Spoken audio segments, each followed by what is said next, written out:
Mana sizga 500 ming, menga cho'tki qilib sarpa qilib bering. Arzonda maqtov asli qani qilib bera olarmikansiz? Xo'p bo'ladi. Birinchi bo'lib hamma qizlarimizni sevgan yaradan atir. Hidlari zo'r bo'lgan gildili dush. Taningizni silliq qilib qo'yadigan losyon. Taninglarni yaltiratib turuvchi sprey ham qo'shamiz. Bu qaranglar qanaqa yaltirashini, vav, hidlari ham chiqib ketdi. Narxlari ham yo'q bo'lgani bilan sifati rosa zo'r. Sarpaga qo'yilishi shart bo'lgan narsa bu sovun. Tana uchun hidlari zo'r bo'lgan yog'. Taningizni silliq qilib ichiga o'sgan tuklarni chiqazib beradigan skrab. Sharikli dezodorant ham sarpada bo'lishi shart.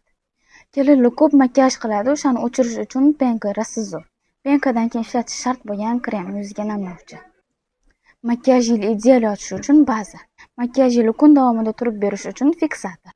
Labinglarni yaltiratib turadigan blesk ham qo'shamiz. Sovg'asiga maska ham qo'shib beramiz. Ko'rib turganingizda hamma narsa 500 ming bo'lib chiqdi. Shunaqa katta ham sifatli, rosa zo'r bo'lgan naborlarimiz. Sizlarga ham budjetli naborlar kerak bo'lsa, bemalol Ko'kko'zga kelib olib ketsanglar bo'ladi.